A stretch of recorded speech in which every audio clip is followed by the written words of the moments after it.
Bienvenidos una vez más aquí a Futura Podcast. El día de hoy vamos a topar un tema fascinante, películas que nos obligan a pensar. Porque bueno, hay películas que uno las ve solo una vez y bueno, no ha trascendido en nuestra vida, pero hay películas que las volvemos a ver dos, tres, cuatro veces e inclusive las vemos después de mucho tiempo y nuestra percepción cambia por completo de esa película, ¿no? Porque no es la película la que cambia, sino lo que ha cambiado es nuestra percepción. Hemos cambiado nosotros. Por ahí hay unas películas que hemos visto después de 20, 30 años y las vemos completamente diferentes, ¿no? Aprendemos cosas nuevas, vivimos experiencias nuevas, nos enamoramos, nos decepcionamos y en ese periodo de tiempo que pasa todo esto volvemos a ver volvemos a ver nuevamente la misma película que vimos hace 10, 20 años y la vemos con un lente totalmente distinto, distinto, ¿no? Perdón. Y eso es lo fascinante del cine, ¿no? Estas películas no están hechas para dejarnos respuestas, sino más bien están hechas para dejarnos preguntas interesantes, preguntas que nos hacen reflexionar, preguntas que trascienden el tiempo y preguntas que están determinadas también desde la filosofía, ¿no? Por ejemplo, ¿qué es la realidad? ¿Cómo sabemos que lo que percibimos es verdadero? ¿Somos realmente libres? ¿Nuestras ideas son nuestras en verdad? ¿Qué significa estar consciente?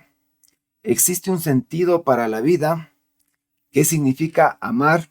Bueno, todas estas preguntas nos hacen estas películas, ¿verdad? Y bueno, el día de hoy hemos seleccionado films no tan desconocidos, sino films que yo creo que la mayoría de ustedes conocen y han visto porque no son tan viejos. Bueno, por ahí tenemos una obra clásica de por ahí de los años 50, pero creo que la mayoría de ustedes la va a identificar, ¿no?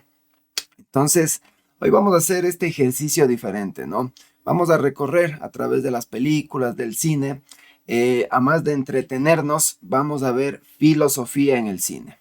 Películas de ciencia ficción, dramas existenciales y clásicos que fueron realizados hace décadas y que siguen haciéndonos preguntas absolutamente actuales, ¿no? Porque quizá algunas de las mejores clases de filosofía no están en las aulas, sino están en las películas como tal, ¿no? Y a mí me ha pasado que yo vi la primera vez una de estas películas, la primera sobre todo, que vamos a ver que ya nos va a explicar Santi, y bueno, a mí me voló la cabeza y cambió la percepción de cómo yo veía el mundo, Santi. Así que bienvenidos Santi, bienvenidos amigos a este programa de películas que nos hacen pensar y te doy la palabra, amigo. Gracias, Pancho, queridos hermanos, bienvenidos entonces a este nuevo programa de Futura y tal cual lo que tú nos presentabas, Pancho, ¿no? Este maravilloso mundo del cine que se ha convertido, obviamente, en esta posibilidad de encontrar nuevas narraciones, nuevas formas de narrar lo que nosotros experimentamos como seres humanos, ¿no? Nuestros relatos más antiguos, los mitos, están recreados ya todos en el cine, pero también se están recreando nuestros más complejos problemas, ¿no? Es maravilloso ese cine psicológico también. En el cine vemos reflejado quizás mucho de lo que somos como seres humanos. Y de hecho podríamos pensar que Hollywood se convirtió ya en una de estas grandes empresas o monopolios que también con sus tentáculos ha gobernado la psiquis humana. Y así como tú decías, Pancho, vamos a hablar entonces de películas que se han convertido en referentes, ¿no? Del pensamiento, que quizás hacia allá es lo importante apuntar, ¿no? Nosotros podríamos hacer una escoja o un abanico, ¿no? De cine. El cine ya se ha vuelto casi como universal y cósmico. Entonces llegar a comprenderlo todo es casi imposible, pero sí nosotros podríamos ir haciendo una disección de obras que nos parecen interesantes y que nos gustaría compartir el día de hoy con todos ustedes. Empezar comentando la película Matrix. Pancho, tú antes ya nos decías que no está necesariamente en la filosofía, ¿no? Sino en la pantalla, cuando nosotros hacemos reflexiones de esto, ¿no? De quiénes somos, de la existencia y cómo sabemos si lo real es real, si la realidad es real, ¿no? Una pregunta que el humano viene haciéndose desde los antropos. Ya vamos a hacer el empate con Platón y con Descartes, pero creo que la mayoría de los espectadores que ahora nos están siguiendo acá en TikTok conocen la película, los han comentado o han escuchado de la película Matrix. Esta película se estrenó en 1999 de las hermanas son Wachowski. Wachowski. Sí, Wachowski, sí, siempre yo a veces confundo ese apellido con las Bukowski, pero bueno, las Wachowski, Pancho y queridos hermanos, las hermanas, que nos dan justamente este regalo, ¿no? A la humanidad, esta obra de arte que es Matrix, que como les decía, es una película que se estrenó en el 99 y consiguió algo extraordinario, que la pregunta esta filosófica que tiene miles de años de antigüedad, se convierte en algo muy sencillo. ¿Cómo sabemos que la realidad es lo que nosotros estamos viendo? ¿Cómo puedo confiar en las realidades de alguna manera? La pregunta que nos propuso Matrix y que nos dejó a todos desestabilizados, ¿no? Porque de alguna manera todos nosotros confiamos en nuestros sentidos. Y Matrix lo que nos decía es, hey, ¿estás seguro de lo que estás viendo? ¿Estás seguro de lo que estás escuchando? ¿Estás seguro de lo que tocas siquiera? Porque nos decía, entraste a un mundo donde las percepciones aparentemente son así, ¿no? Estamos oliendo. ¿Recuerdas que hay uno de estos hacks, Pancho, en la película, que construye su personaje femenino, del cual se enamora, ¿no? Pero hay este ejercicio hasta del perfume con el personaje femenino que les perturba, es decir, todo esto es posible controlar. Alguien nos ha tenido de alguna manera manipulados y maniatados para creer una verdad que nos están programando. Entonces, la realidad que nosotros entenderíamos es una realidad esto, programada, informática, ¿no? Y ahí podemos entonces ponernos esta pregunta fundamental que nos propone Matrix, ¿no? Nuestros sentidos nos pueden engañar. Nosotros realmente lo que estamos viendo es lo real. Ya los lazos que encontramos, ¿no? De Matrix con con la filosofía occidental, sobre todo con Platón. Recuerda, Pancho y queridos amigos, que Platón ya nos hablaba del mito de la caverna, los humanos que estamos todos con grilletes, maniatados dentro de una caverna, mirando simplemente los contornos de las sombras, ¿sí? En una pared. Estos contornos de las sombras son presentados por unos seres que pasan por un fuego, ¿no? Las imágenes. Entonces lo que vemos ni siquiera es del reflejo de la imagen, lo que vemos son las sombras de las imágenes. Esto es impresionante dentro del relato de Platón, ¿no? Porque además lo primero que vemos necesita de una luminosidad del fuego. Lo que Platón propone es que algún momento uno de los seres humanos tendrá que sacarse los grilletes, ¿no? Y va a sacarse los grilletes y va a salir de la caverna y va a poder mirar primero cómo las imágenes pasan por delante del fuego y se reflejan, ¿no? Se reflejan los contornos del vacío de la imagen. Y entonces él sale de la caverna entendiendo que quien nos pone las imágenes también está esclavizado en la caverna. Entonces la idea del ser humano para Platón es justamente luchar contra esta sensoriabilidad que nos tiene amaniatados, ¿no? Entonces nos dice, sal de la caverna y empieza a enfrentarte al sol, empieza a enfrentarte a la imagen verdadera, porque las sombras no son la realidad. Entonces esa liberación de alguna manera es descubrir la realidad, es conseguir la realidad. Porque la realidad para Platón era una representación que estaba en el mundo de las ideas. Y el momento en que nosotros enfrentábamos inclusive al mismo Dios, al demiurgo, podíamos encontrar la verdad. Y es lo que hace Neo. Neo decide enfrentar la realidad, ¿no? Pancho recuerda que él al principio es como estos típicos personajes que nos contaba el absurdismo, ¿no? Un tipo que duerme muy poco, que trabaja, que está hostigado por la realidad, que tiene problemas, que se relaciona y se relaciona mal con las otras personas, todo lo que construye la ilusión de la vida de un ser humano, ¿no? Hasta que aparece justamente Morfeo, este sujeto que le ofrece la realidad, ¿no? Le dice, vas a tener que escoger entre la pastilla roja o la pastilla azul. Lo interesante de la película es que quizás no se representa la verdad como algo agradable. Cuando Platón nos propone la caverna y salir de la caverna, es que el humano va a encontrar esa realidad, ¿no? Y se va a enfrentar a la verdad, y ahí sí hay un descubrirse, ¿no? Es como, wow, bacano, estoy vivo y encontré la verdad. En Matrix no nos propone así, la película Matrix, por el contrario, nos dice cuando encontremos la verdad va a ser incómoda y esa verdad va a tener un precio. La ignorancia realmente es comodidad. Es de alguna manera lo que las hermanas nos están proponiendo con la película. No sé si vos no buscas y no te preguntas por las cosas, no quieres salir de la caverna como propone Platón, no va a pasar nada en tu vida. Pero si te propones preguntarte, si te propones hacer de tu vida algo que sea un poquito doloroso, vas a ir encontrando verdades y esas verdades van a surgir con nuevas preguntas que van a ser incómodas y así la vida se convierte en un bucle medio terrible la existencia, ¿no? Entonces, ahí hay que hacerse esa pregunta, ¿es preferible conocer la verdad, por más terrible que sea, o vivir felices dentro de una mentira? ¿Qué opinas tú, Pancho, ya cuando hacemos reflexión de esto? ¿Qué será mejor, vivir una vida mientras vivamos en ignorancia sin saber lo que vivimos, o percatarte de la vida y entender que quizás todo es una infamia y un absurdo? Esa es la encrucijada que nos plantea Matrix, como tú dices.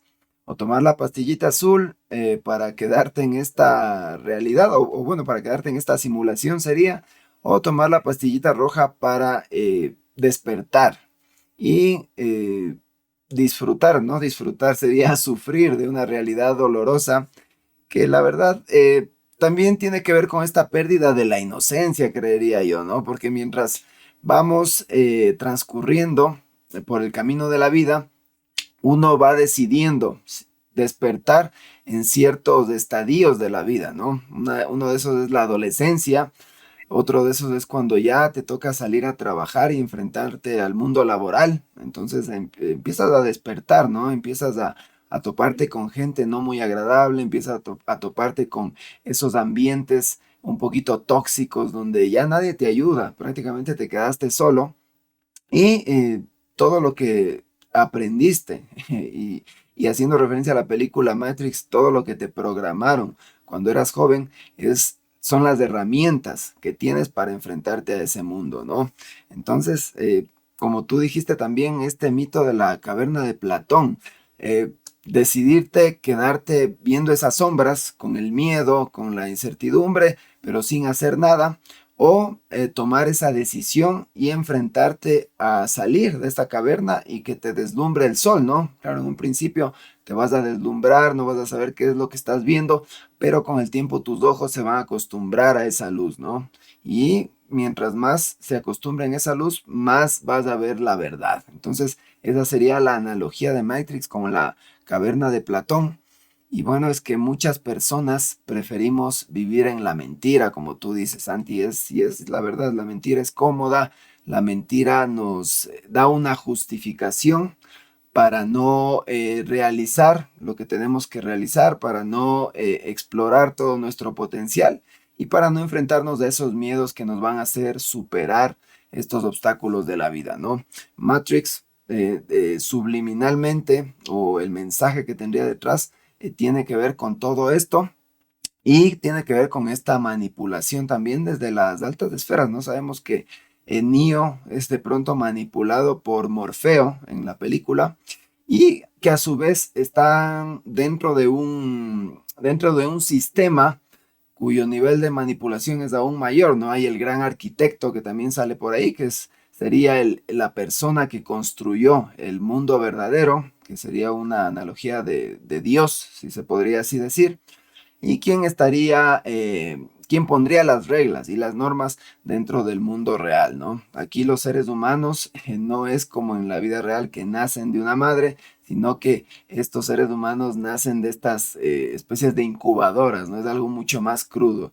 Es un mundo distópico al que nos ha llevado toda esta desidia y ¿cómo sería? Todo este egoísmo, toda esta falta de escrúpulos de la humanidad, inclusive por conservar el medio ambiente, y nos topamos con esta realidad distópica, ¿no? Que ya lo vieron las hermanas Wachowski, como dices, en la década de los 90, lo vieron también otros cineastas, pero no con esta magia, con esta inteligencia y con este arte de las hermanas Wachowski, ¿no? Entonces, ¿quién está construyendo esta percepción de la realidad también? Habíamos hablado muchas veces, Santi, de la narrativa, de la narración, de quién construye esta narrativa y quién organiza el relato dentro de la historia, que es prácticamente los que generan esta percepción en las masas, sería, ¿no? Entonces ahora tenemos las redes sociales, los algoritmos que estarían generando en nosotros esa percepción, ¿no? O bueno, sería simplemente la herramienta a través de la cual generan esta percepción. Pero ¿quién está detrás?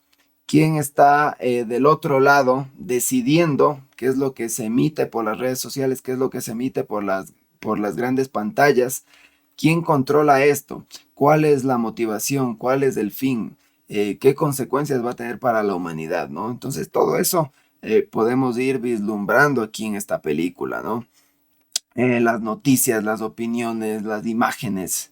Y bueno, así entramos en este mundo del cine con esta primera película que, como en un principio les dije, fue una de las que más me voló la cabeza, más me hizo pensar y reflexionar acerca de la vida. En aquel entonces yo era todavía adolescente y bueno, estaba en este camino también de descubrimiento y de tomarme la pastillita roja, ¿no? Para despertar en cierto sentido. La segunda película, Santi, es una película que, bueno, ya un poquito más adelante en el tiempo, se llama El Origen de Christopher Nolan. Todos conocemos a este gran director que recientemente sacó la película esta de la Odisea de Homero, ¿no? Que, bueno, es uno de esos directores que cada vez que saca una película nos trae arte y nos trae estas películas que nos hacen reflexionar. En este caso, Inception del año 2010 o El Origen como sería en español, nos habla de si una idea pudiera ser implantada en nuestra mente, Santi, porque si The Matrix cuestiona la realidad, Inception cuestiona algo todavía más íntimo, ¿no? Que son nuestros sueños, nuestros deseos, eso que prácticamente creemos que solo nosotros tenemos en nuestro interior, pero que si de alguna manera hay gente, hay entidades o hay una manera de que personas se pudieran meter en esos sueños y en esos deseos, es lo que nos hace reflexionar esta película de Christopher Nolan del año 2010. Santi, ¿qué nos puedes contar un poquito más de acá de Inception?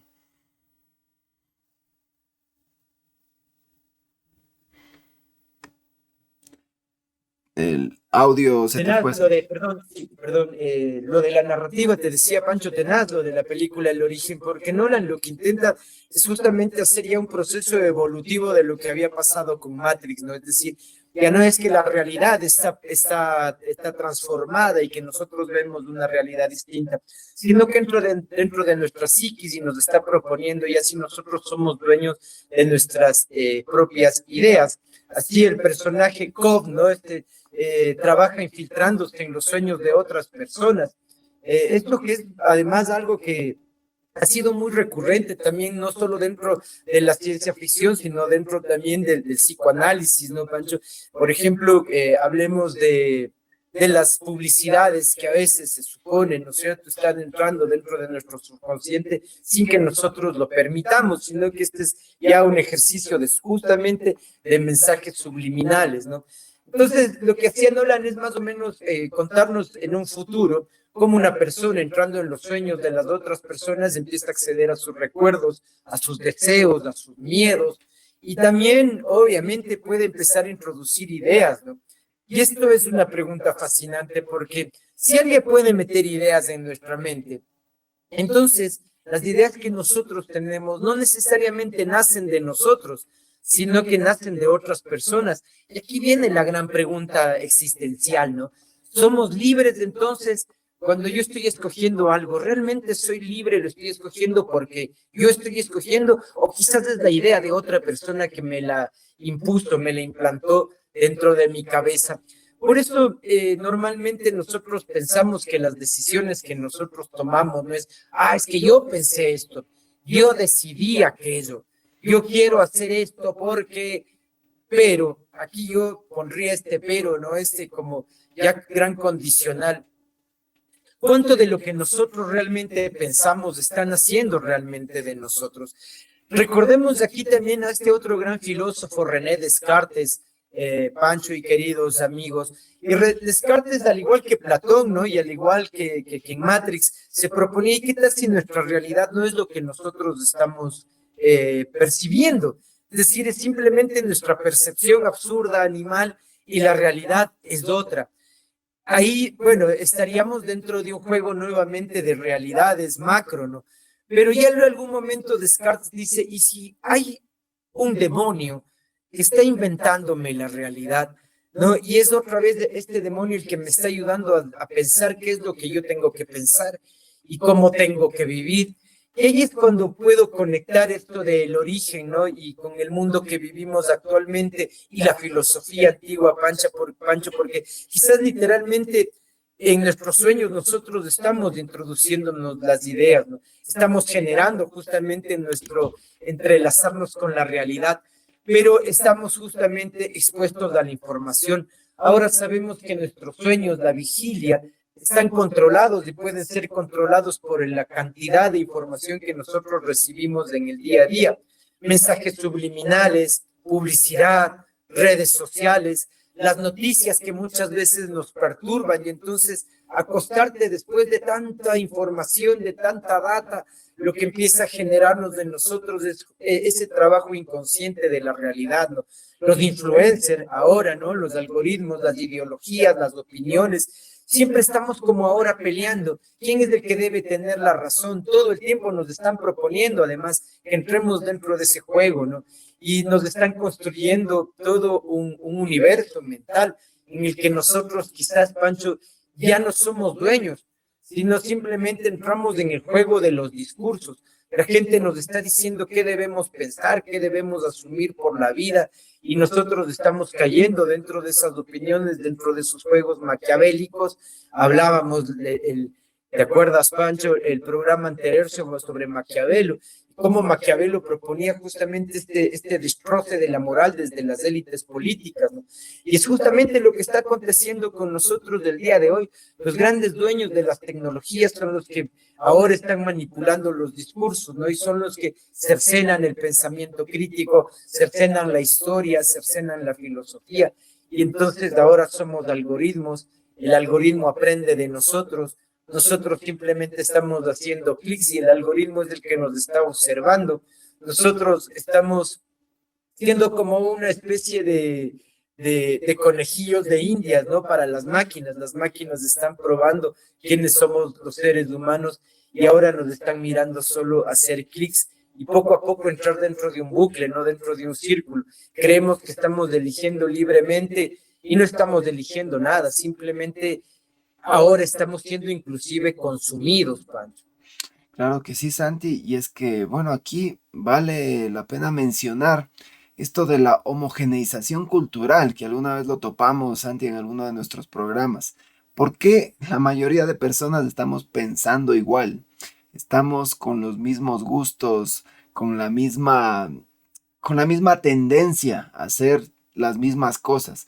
Es porque, de cierta manera, las redes sociales, los medios de comunicación y nuestro entorno ya nos está implantando estos deseos, nos está implantando la forma en que debemos vivir, la forma en que debemos comportarnos. Y el que piensa diferente, el que hace preguntas, el que incomoda, de cierta manera es puesto a un lado, ¿no? Es rechazado, es ridiculizado. Y aquí es donde entraría también esta película, ¿no? El origen, que nos hace reflexionar acerca de cómo nos pueden implantar, bueno, en el origen es en nuestros sueños, en el subconsciente, pero vemos que la realidad es mucho más cruda que eso, ¿no? Simplemente aquí, cuando estamos despiertos, cuando estamos revisando noticias, cuando estamos expuestos al algoritmo, es cuando ya nos están implantando todas estas ideas, ¿no? Y quién sabe, también los sueños, alguna vez hablábamos, Santi, de estas entidades arconte inclusive, ¿no? Que se alimentarían de nuestro subconsciente, se alimentarían de todos estos sueños, de toda esta energía que nosotros producimos cuando estamos inclusive descansando. Entonces, El Origen, otra de esas películas recomendadas para que lo vean. Inclusive recuerdo que aquí el tiempo es un factor fundamental cuando uno ve este tipo de películas, porque el tiempo pasa distinto en los sueños que en la realidad. Y bueno, eso lo vemos también en nuestra percepción cuando nosotros dormimos, entramos a mundos que, claro, pueden ser inverosímiles. Un rato estamos de pronto cerca de una montaña, cruzamos una puerta y nos topamos con la playa, estamos teniendo una relación de pronto con nuestros papás, nuestros seres queridos, inclusive difuntos, abrimos otra puerta y nos encontramos en otra realidad distinta. Así pasa en el origen también, pero acá todo es implantado, ¿no? ¿Quién sabe si estamos siendo implantados nosotros también en ese sentido? Y esa pregunta que tú nos haces, Santi, es súper válida. ¿Qué parte de lo que pensamos, qué parte de lo que decidimos en el día a día es realmente nuestro? O en realidad fue implantado, o en realidad son los deseos de otro tipo de entidades, son los deseos de otra gente, son los deseos de las élites, y nosotros simplemente estamos siguiendo ese tipo de patrones como autómatas, ¿no? Y eso lo vemos en la sociedad lastimosamente el día de hoy. La tercera película, Santi, de la que vamos a hablar hoy día es Arrival, La Llegada se llama en español. Y bueno, esta película salió en el año 2016 y esta nos habla de cómo el lenguaje determina nuestra forma de pensar, ¿no? Bueno, ya pasamos por The Matrix, por Inception, con los sueños, ahora vamos a explorar el lenguaje. Eh, Pasamos de una película que personalmente creemos que merece varias revisiones. Esta Arrival, dirigida por Denis Villeneuve y estrenada en 2016, tiene una premisa relativamente sencilla, Santi. Unas estructuras extraterrestres aparecen en distintos lugares del planeta y la humanidad intenta descubrir quiénes son y cómo comunicarse con ellas, porque no es la típica película que vienen a apoderarse del planeta Tierra los extraterrestres, donde hay guerras, donde vemos que ya toda la armada norteamericana sobre todo empieza a luchar con ellos, sino simplemente estas estructuras aparecen en distintos lugares del planeta y no se sabe más porque no hacen nada más. Entonces la gente en el planeta Tierra empieza a intentar a comunicarse con ellos porque claro, les inquieta qué está pasando, quieren saber qué es lo que está pasando. Entonces aquí entramos en algo interesante, Santi. No tenemos a los extraterrestres tradicionales, como dije. No es una película de guerra, sino es una película acerca del lenguaje. Y aquí entra una protagonista, Louise Banks, que es lingüista, y su misión consiste en intentar comprender una inteligencia que no solamente habla otro idioma, sino en organizar la experiencia de una manera completamente diferente. Y aquí empieza, nos hacemos esta pregunta filosófica, que bueno, trata de la filosofía a través de las películas. ¿Puede el lenguaje cambiar nuestra manera de pensar, Santi? Porque eso es lo interesante de esta película. Cuando nosotros hablamos de inglés, hablamos de español o hablamos ahora ya en el metalenguaje, ¿cambia nuestra manera de pensar? Seguro, Pancho, imagínate, ¿no? ¿Qué es La Llegada? Tremenda película, es la llegada de los seres que siempre hemos estado imaginándolos, que aparentemente se han estado pintando desde la humanidad más antigua, ¿no? En las cavernas, haciendo pintura rupestre de extraterrestres, y de repente imagínate que lleguen y arriben todos a la Tierra. Lo increíble de esta película, ¿no? Es lo que tú nos decías, cómo le da el giro de quiebre. Aquí no hay un tema de violencia per se, no vienen a atacarnos. En la llegada, los extraterrestres simplemente se posan sobre la Tierra y lo que ocurre es todo un ejercicio más bien de angustia, ¿no? De intentar saber qué es lo que está pasando y cómo podemos comunicarnos de aquí. También el tema del lenguaje que tú nos decías, cómo va cambiando y modulando nuestras percepciones. Recuerda, Pancho, que uno de los elementos con los que se consigue la comunicación es la música, ¿no? Entonces, la música y se repite en algunos otros relatos de ciencia ficción. No sé si recuerdes tú esta serie animada para niños que se llamaba Robotech, que es igual, ¿no? Una especie de gran historia cuando una nave alienígena aterriza en la Tierra. Los humanos hacen investigación inversa en estas naves, ¿no? Sacan los recursos, entienden más o menos cómo funciona empiezan a mejoran su armamento hasta que de repente llegan los dueños de las naves, ¿no? Y empiezan unas grandes batallas contra estos seres. Y cuando todo de alguna manera se soluciona son por una artista humana que tenía una voz maravillosa y eso de alguna manera conmueve a estos extraterrestres, ¿no? Entonces, este lenguaje que tú proponías y preguntabas muy bien, Pancho, podría ayudarnos a cambiar nuestra forma de pensar y me parece que sí, y esta película lleva la idea mucho más lejos todavía, ¿no? Porque nos plantea algo radical, Pancho.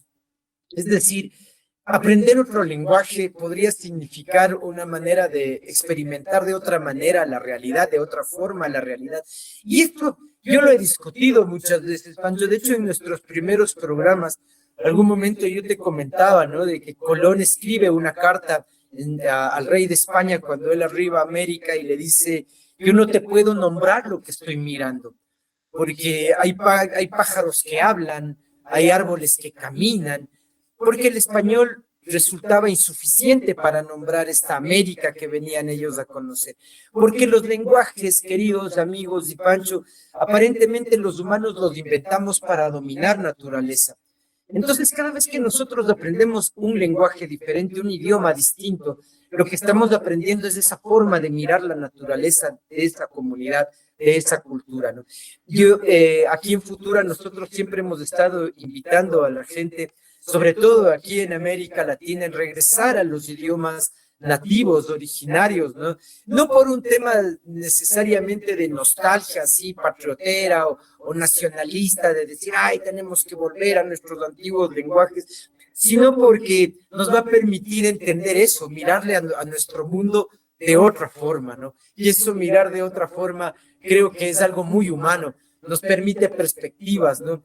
Y las palabras simplemente van a describir el mundo, pero también describen emociones, también son conceptos que generan relaciones con otras personas, generan categorías para las experiencias y todo esto que nosotros también no podemos no nombrar es quizás lo que nosotros no podemos ni siquiera pensarlo.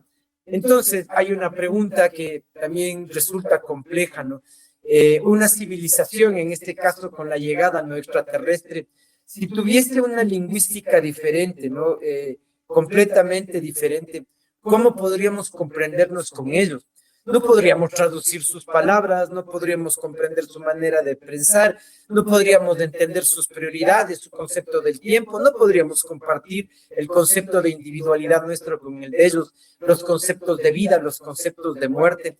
Y aquí es donde la llegada, ¿no? A Rival nos devuelve una pregunta también que podemos aplicar entre nosotros, porque no necesitamos de extraterrestres para encontrarnos con alguien que piense de manera distinta y diferente, ¿no? A veces justamente solo basta con cruzar una frontera, con salir de la puerta de la casa, con encontrarnos con una persona frente a frente, y es comprender que el otro significa y quizás le da significado, le da concepto de acuerdo a sus niveles de experiencia, ¿no? Y esto significa que nosotros debemos por algún momento abandonar nuestras maneras de interpretar el mundo y entender que el mundo se está interpretando de múltiples maneras y que lo maravilloso es de esto, quizás el aprender a entender las múltiples maneras desde las que se está interpretando el mundo y no quedarme solo con la mía, ¿no? Así nosotros podremos entender entonces con esta película La Llegada, Arrival, que hay preguntas incómodas, pero sobre todo lo más incómodo entre nosotros es quizás no descubrir que debemos de aprender a escucharnos, Pancho. Claro que sí, Santi, y aquí me viene esta palabra empatía, ¿no? Esta palabra de poder ponernos en los zapatos del otro para poder comprender. Porque como tú dices, a pesar que en Latinoamérica manejemos todos el idioma español, o bueno, casi todos, a excepción de Brasil, muchas veces no nos comprendemos con el vecino, con el colombiano, con el venezolano migrante que de pronto está regado en toda Latinoamérica. ¿Cuál es su posición? ¿Cuáles son sus prioridades? De la misma manera, esta película nos llama a esta reflexión, ¿no? Si un extraterrestre viene acá, ¿cuál es su sentido de vida? ¿Cuál es el sentido de su existencia, ¿no? Ellos valorarán la vida tanto como nosotros aquí en el planeta Tierra y eso es algo que nos hace reflexionar de manera profunda, ¿no?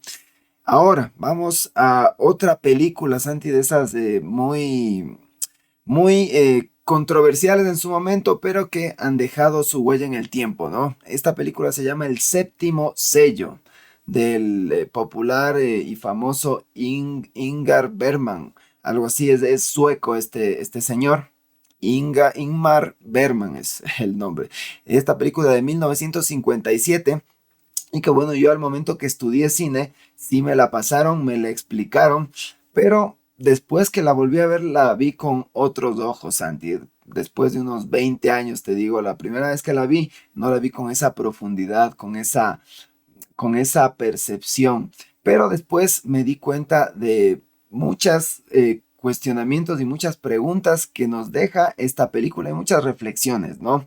Es una película ambientada durante la peste negra de la Edad Media y probablemente una de las películas más profundamente existenciales que se haya realizado, ya que, bueno, su protagonista, Antonius Bloch, que es un caballero que regresa de las cruzadas, encuentra una Europa devastada por la peste. Y entonces ocurre una de las escenas más famosas de la historia del cine. Este caballero se encuentra con la muerte como tal y decide jugar una partida de ajedrez con ella. Entonces, bueno, esta de pronto puede ser la imagen que todos recuerdan de esta del séptimo sello, el caballero jugando la partida de ajedrez con la muerte. Y bueno, aquí todo este existencialismo, ¿no? Y bueno, este caballero no juega con la muerte porque piense que pueda vencerla, sino porque quiere ganar un poco más de tiempo. Tiempo para encontrar respuestas. Y aquí aparece esta pregunta que no hemos podido responder durante toda la civilización, ¿no? Durante miles de años. ¿Qué sentido tiene la vida si la muerte es inevitable? Y esta es la pregunta que nos llama a hacer esta película, porque lo interesante es que Antonius no es simplemente un creyente, ¿no? En ese entonces la religión católica, sino que Antonius está buscando estas respuestas y busca especialmente a Dios.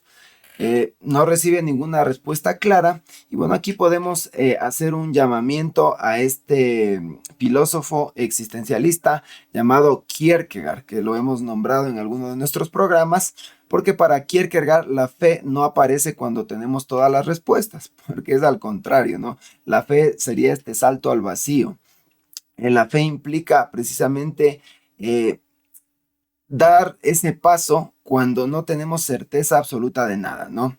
Y bueno, junto con Antonius aparece su escudero llamado Jones, que bueno, son estos personajes que acompañan toda la trama y que son de cierta manera personajes que ayudan a que este caballero tenga estas dos posiciones en la vida, ¿no? El uno se llama Jones, que es pragmático, es un personaje cínico y que vive la vida con cierta amargura. Eso lo vemos en la vida diaria, ¿no? Salimos a la calle, vemos personas por ahí que no la están pasando del todo bien, amargadas, siempre están quejándose de todo. Ese sería el personaje Jones. Y aparecen otros personajes también, que es Hoff y Mia, que son unos personajes ambulantes, itinerantes, que más bien son personas humildes, que no tendrían ni siquiera una posición económica favorable, de una familia más sencilla. Y mientras Antonius está obsesionado con encontrar respuestas sobre Dios, la muerte y el sentido de la existencia, ellos están viviendo la vida, están comiendo, están disfrutando, están jugando, cuidan a su hijo. Y así de la misma manera nosotros cuando salimos a la calle vemos en nuestra sociedad gente que siempre nos acompaña con una sonrisa, ¿no? Gente con una actitud positiva ante la vida, gente que ve el vaso medio lleno en lugar de ver el vaso medio vacío. Y aquí es cuando Antonius se hace estas preguntas y empieza a encontrar respuestas, ¿no? Porque el sentido de la vida no siempre aparece cuando tenemos la certeza de algo, sino que aparece simplemente cuando vivimos, cuando damos ese salto al vacío, damos ese salto de fe y simplemente nos dejamos llevar por la existencia, ¿no? Porque podemos pasar toda nuestra vida preguntándonos qué sentido tiene la vida, pero nos olvidamos de vivirla, Santi. Bueno, y aquí te hago esta pregunta a ti, Santi. tú, cuando de pronto también me contabas que viste el séptimo sello y marcó tu vida, cómo tú la relacionaste con el día a día y cómo la relacionaste con la vida que vivimos. Terrible pregunta, Panchito. Eh, Mira, para mí realmente fue escalofriante el encontrar un relato que, al igual como tú nos lo has comentado y como empezamos justamente este programa, invitando a nuestros amigos a que hay cine que no puedes verlo una sola vez. Hay películas que en tu vida no es posible que solo la mires una vez. Que hay una necesidad de que nosotros hagamos una relectura, ¿no? De ciertos elementos. Y una de estas películas icónicas es esta, ¿no? De Ingmar Bergman, El buen séptimo sello. Y tal cual por lo que tú estás proponiendo, ¿cómo me cambia a mí? Porque a cualquiera nos va a cambiar el momento en que alguien nos esté involucrando directamente con la muerte. En la película que tú muy bien la acabas de resumir, no hay este ejercicio del personaje principal, que es un templario que quiere regresar a su casa y se encuentra la muerte, que la muerte es despiadada, es infalible, ¿no? Y lo que él consigue dentro de una negociación es que le permita postergar su muerte, intentando él llegar así hasta su tierra, ¿no? Para despedirse de sus seres queridos y poder morir con tranquilidad. La muerte al principio se ríe, ¿no? Le dice, ¿por qué quieres alargar la muerte con una partida de ajedrez? Además que es brutal. El ajedrez dentro de este juego es maravilloso porque nos va proponiendo también ejercicios sobre la vida, ¿no? Hay una parte de la película, Pancho y queridos amigos, donde tiene la posibilidad del personaje protagonista atacar directamente a la muerte, ¿no? Y de hecho casi ponerle en un estado de jaque. Pero sabía el protagonista que la muerte podía salir de ese jaque. Pero al final era un gesto agresivo donde podía dar cuenta de que está ahí con la gana de pelear la batalla del ajedrez. Pero lo que hace el personaje, el protagonista, es protegerse. En vez de atacar, coge una ficha y la usa medroso y se esconde. Y la muerte lo mira y como que no comprende, porque la muerte sabía que habían ciertas jugadas que podían hacer por día. Y ahí quizás es la muerte cuando da cuenta de que él está postergando simplemente para intentar llegar a casa y despedirse, ¿no? Es decir, la muerte encontrándole el sentido dentro de otros valores a la muerte, pero a la vida la encuentro tal cual como tú nos proponías, Pancho, en el relato de los cotidianos, del día a día, ¿no? De la inocencia absurda de su escudero, que era un tipo más bien brusco, ¿no? Todo hosco, pero también era noble dentro de su osquedad, ¿no? Es decir, dentro de este sujeto que le veíamos todo firme, todo fuerte, también había un niño. Y cuando está también con esta familia que aparentemente vive en indigencia, vive en precariedad, lo que empieza a encontrar es alegría, es dicha, ¿no es cierto? Es complementariedad, es una familia que es dichosa estando ella como familia y se acabó. Entonces empieza a cuestionarnos Ingmar Bergman, ¿no? En esta película con todos estos detalles, cómo vamos construyendo nuestras relaciones sociales, cómo nosotros estamos amando, cómo nosotros estamos viviendo, cómo nosotros estamos acompañando a las otras personas, cómo nosotros estamos viviendo los pequeños momentos. Y quizás lo que nos propone la película, ¿no? El séptimo sello que les invitamos a todos a que no se la pierdan, tienen que verla si no la han visto.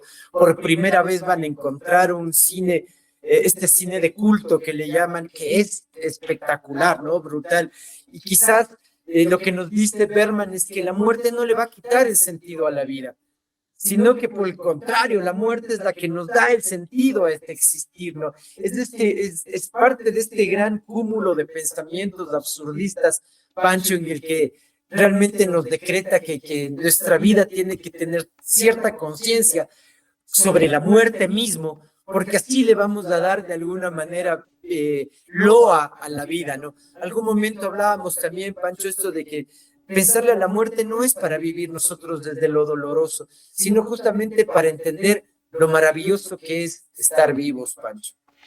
Claro que sí, Santi, y es que, bueno, esta película del séptimo sello ha marcado a muchas generaciones, ¿no? Y su pregunta fundamental eh, ¿qué sentido tiene la vida si todos vamos a morir? Ha marcado a toda la humanidad, creo, durante prácticamente casi toda la existencia.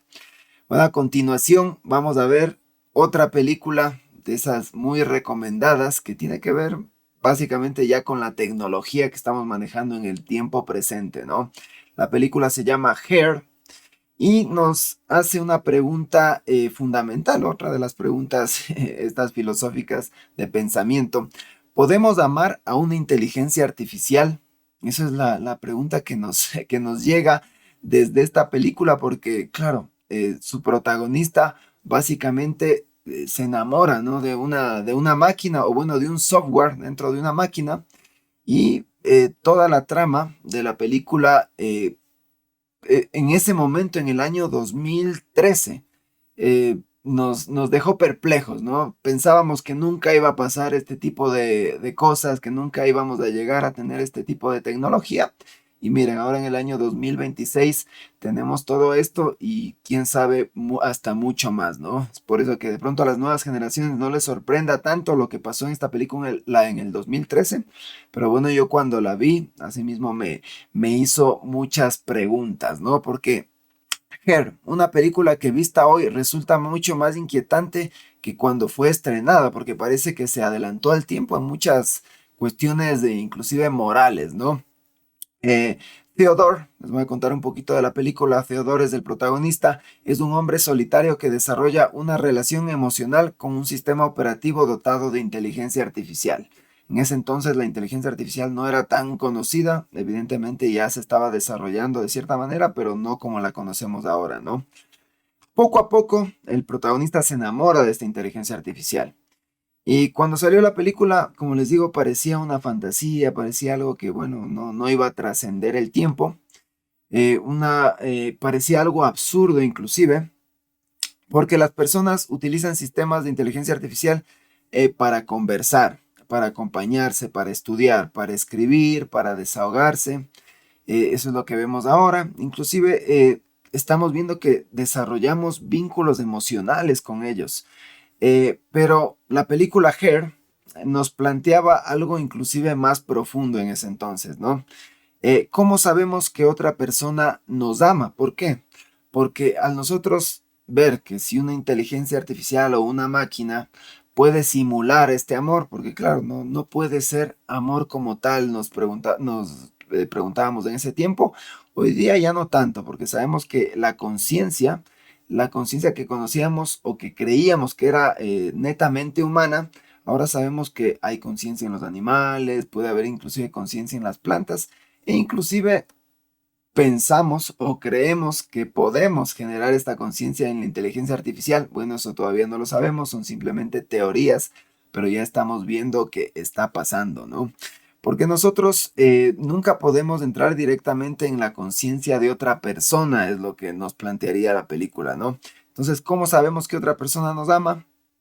Como les digo, si no podemos entrar en la conciencia de otra persona, entre comillas, porque, como les digo, la conciencia se puede inclusive manipular ahora, como ya conocemos todas estas herramientas tecnológicas, y cómo podemos dotar a esta inteligencia artificial de herramientas para hacer creer al ser humano que tiene emociones, que tiene conciencia y que tiene algo, una inteligencia superior a la que podría tener, ¿no? Eh, no sabemos exactamente qué siente, interpretamos, observamos palabras, observamos gestos, decisiones y la manera que nos cuida. Eso observamos generalmente en otras personas, ¿no? Y a partir de todo eso construimos una convicción de que esa persona en realidad nos quiere, nos ama, siente cierto afecto por nosotros, ¿no? Pero aquí aparece la pregunta inquietante, Santi. Si una inteligencia artificial pudiera hablar con nosotros, comprendernos, recordar nuestras conversaciones, responder de manera afectiva, hacernos sentir acompañados, que básicamente es lo que ya está pasando ahora, ¿qué diferencia habría entre una relación auténtica y una relación simulada? Entonces, esa pregunta te dejo a ti, Santi, porque yo creo que yo ya no puedo distinguir entre una relación auténtica y una relación simulada si nos planteamos desde el punto de vista de la película y de toda la tecnología que ya vemos que se ha desarrollado hasta el día de hoy. Bueno, Pancho, tenaz pregunta, ¿no? Qué difícil, seguro ahora, además, mientras más avanzan las días, más complicado responderla. Ahora, yo también creo, Pancho, que hay mucha mojigatería en el ser humano, es decir, la simulación en las relaciones han existido desde siempre. Es decir, cuando nosotros realmente podríamos distinguir si una persona está siendo verdadera con nosotros o no, si está siendo sensata, si es realmente lo que es, ¿no? Bueno, ahí nosotros podríamos entender, Pancho, que la IA, al decir te extraño, puede estar jugando simplemente con los algoritmos y proponiendo algo que yo quiero escuchar. Entonces, lo que hace la IA es nada más que demostrar una existencia ahí tecnológica, pero no hay una experiencia subjetiva detrás de esas palabras. Es decir, no es que la IA esté sintiendo este amor. Ahora recordemos esto que es súper decidor, Pancho, porque al final, cómo nosotros nos relacionamos con las otras personas, es como, al final también nosotros cuenta de quiénes somos como personas, ¿no? Y estas experiencias subjetivas que nosotros estamos llevando ahora y que están detrás de nuestras palabras y que están detrás de las tecnologías, ¿no? Entonces, una IA puede decirnos te extraño, no necesariamente lo estás sintiendo. Un humano puede decirte extraño, no necesariamente lo está sintiendo. Sin embargo, el humano tiene conciencia, tiene la conciencia de eso, de saber que no lo está sintiendo. Y el resto también, nosotros que nos estamos enfrentando al relacionamiento, también nos damos cuenta de eso, ¿no? Porque tampoco tenemos una definición completamente satisfactoria de qué es la conciencia, no queremos llegar a eso, pero sabemos que los seres humanos tenemos experiencias que son subjetivas, ¿no? Sabemos que muchos animales muestran capacidades asociadas también a la conciencia, pero seguimos sin tener una explicación definitiva por qué existe esta experiencia subjetiva, ¿no? Y la inteligencia artificial nos va a llevar inclusive un poco más lejos. Algún rato la máquina, supongo, va a afirmar que tiene conciencia. Y ahí nosotros podríamos definir si realmente la tiene. Tendríamos que creerle a la inteligencia artificial si tiene o no tiene conciencia. Tendríamos que hacerle algún tipo de pruebas para saber si está consciente o no de su existencia. ¿Y qué ocurriría si no pudiéramos distinguir entre la conciencia artificial y una simulación perfecta de conciencia? Aquí la pregunta cada vez nos va llevando a otras preguntas que se vuelven más incómodas y nos estamos preparando para convivir con la inteligencia o creo yo, Pancho, quizás la pregunta tendría que ser, ¿estamos preparándonos para vivir con una conciencia que va a ser más inteligente que nosotros? Es decir, yo ya asumo que van a surgir una conciencia tecnológica de las guías. Ahora nosotros nos estamos preparando como seres humanos para convivir con esas inteligencias que son conscientes. No sabemos cuándo va a ocurrir, ni siquiera sabemos si va a ocurrir, Pancho. Yo, de hecho, asumo como tú sabes, venimos trabajando el tema de las nuevas tecnologías mucho tiempo ya, dentro de eso imbullidos en las inteligencias artificiales. Y yo creo ciertamente que las guías van a asumir conciencia y que de hecho ya hoy por hoy son también emocionales, Pancho. Yo también creo lo mismo porque yo cuando hablo con la inteligencia artificial, ChatGPT, especialmente, yo cada vez noto una inteligencia superior, ¿no? Van desarrollando la tecnología, los algoritmos, cada vez son más sofisticados e inclusive la máquina guarda toda esta información tuya previa y ella te saca conversaciones de hace 6 meses, de hace un año, de hace 2 años. Bueno, ya creo que la vamos utilizando por más de 3 años a la inteligencia artificial y toda esa data está guardada ahí. Y toda esa data ellos lo pueden utilizar, pueden ver patrones, pueden ver sesgos, pueden ver inclusive nuestra personalidad, pueden armar un arquetipo de nosotros y en base a eso nos dan las respuestas, ¿no? Porque yo creo que mientras más utilizamos la inteligencia artificial, más la vamos moldeando a nuestra imagen, sería, y semejanza, más o menos como una especie de dioses, ¿no? Entonces, yo creo que no va a tardar el día en que la inteligencia artificial tenga más conciencia que el ser humano, No por el hecho de que tenga esta conciencia que nosotros sabemos qué es bien, qué está mal, o qué es moralmente bueno, qué es moralmente malo, sino más bien por esa sofisticación, ese nivel sofisticado que va a adquirir la inteligencia artificial para integrar todos estos patrones que tenemos los seres humanos y poder replicar prácticamente todo el proceso mental, el proceso que tengamos en nuestro cerebro, ¿no? Y bueno, Santi, yo creo que es hora de ir a la última película que tenemos preparados para ustedes. Una de esas películas que yo creo que ya me he visto unas 10 veces y no he terminado de comprenderla del todo, pero cada vez que la veo encuentro más indicios, encuentro más información y más cosas impresionantes, ¿no? Esa película es Interestelar, Santi, ya que esta nos lleva a hacernos una pregunta súper importante, que sería, ¿qué estamos dispuestos a sacrificar por la supervivencia, en este caso de la raza humana, y por la supervivencia inclusive mía y de mi familia, ¿no? Eh, Interestelar, una película que consigue algo muy difícil, Santi y amigos. Habla de física, de cosmología, de relatividad, de viajes espaciales y al mismo tiempo habla de amor, habla de familia, de sacrificio, de muerte. Por eso creo que es una de estas películas que no olvidamos y de estas películas que han trascendido el tiempo y yo creo que trascenderán muchos años más, ¿no? Para contarles un poquito de la trama de la película, sin hacerles mucho spoiler, la Tierra está atravesando una crisis agrícola, ¿no? Y las condiciones para la supervivencia humana se deterioran. La humanidad empieza a buscar una alternativa fuera del planeta y aquí aparece el dilema moral enorme, ¿no? Cooper, que es el protagonista, tiene una familia en el planeta Tierra, esta Tierra deteriorada que les hablaba, tiene hijos, él tiene una vida, pero también es llamado por las autoridades y tiene esta posibilidad de participar en una misión que podría salvar a toda la humanidad, ¿no? Porque la humanidad en este mundo prácticamente está condenada a desaparecer por la contaminación, como digo, el deterioro agrícola y todo lo que hemos visto en estas películas distópicas. Pero Cooper tiene esta encrucijada, ¿no? ¿Qué debe hacer? Debe irse a una misión que pasarán años antes de que él regrese o pueda regresar y ver a su familia, o decidirá quedarse y no hacer caso de las autoridades, ¿no? Sino más vale al amor de su familia.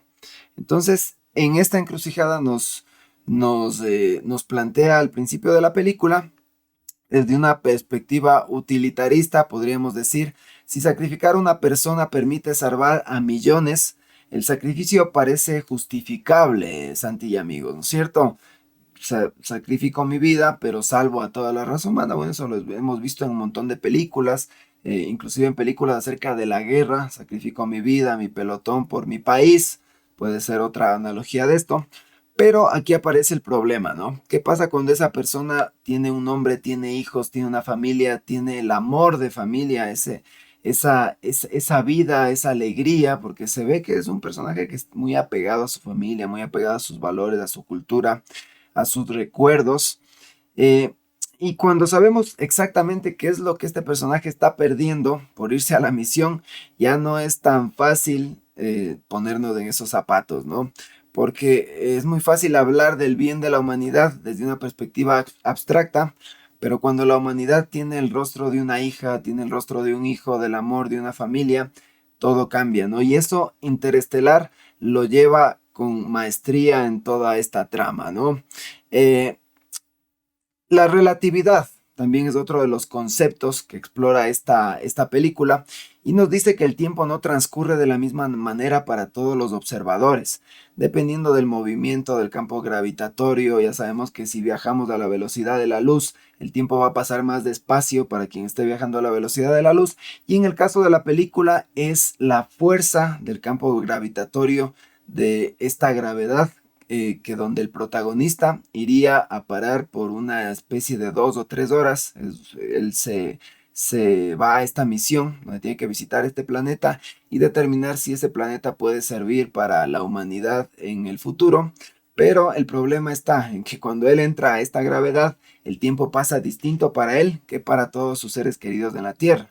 Entonces, da la casualidad que él entra aquí a este planeta pasan 2, 3 horas para él, pero en el planeta Tierra ha transcurrido décadas, ha transcurrido me parece 5 o 6 décadas, y cuando él regresa ya no encuentra a su familia, básicamente su hija, que es con quien tenía la relación más cercana. Entonces su hija pasó de ser una niña a ser una anciana ya cuando él regresa. Entonces aquí viene todo este dilema moral, toda esta pregunta filosófica que les planteaba en un principio.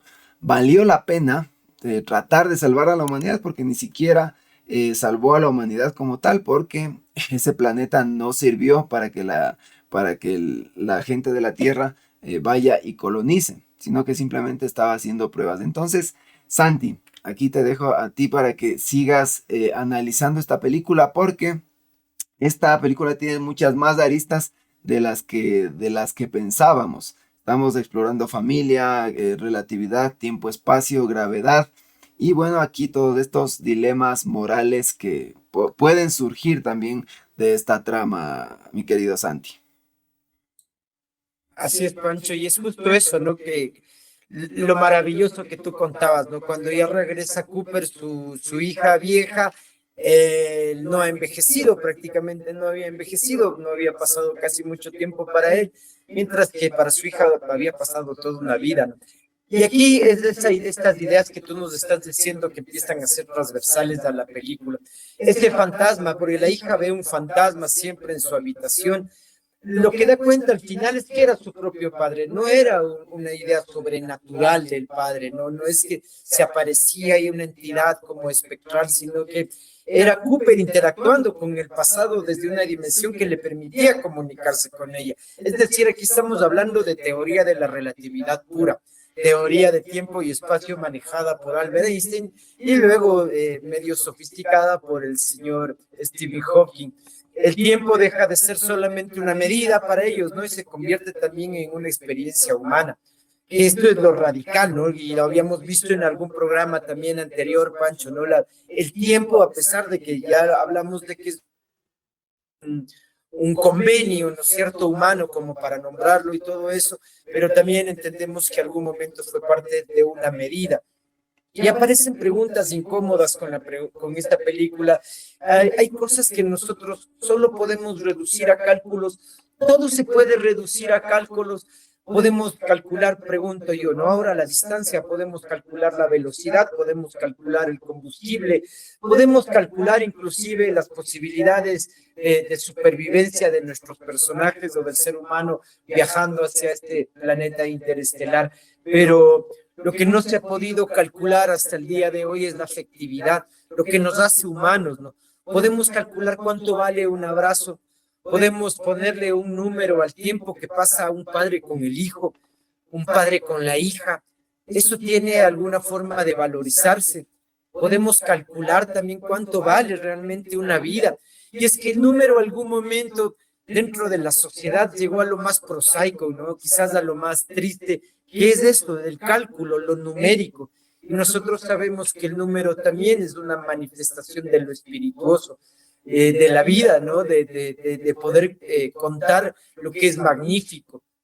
Y eso no necesariamente va por un valor de cálculo, sino va por las simbologías. Ahí es cuando Interestelar parece decirnos que el amor no puede ser una fuerza que atraviesa decisiones, inclusive cuando nosotros no podemos explicarla mediante ecuaciones, como que el amor supera todas las realidades del cálculo, no necesariamente como una fuerza física, ¿no?, sino como una fuerza humana, nuevamente espirituosa, ¿no?, esta fuerza que hace que nosotros tomemos decisiones desde una perspectiva puramente racional, y a los que pensamos siempre que debemos ser racionales, quizás lo que les estamos planteando puede resultar absurdo, ¿no?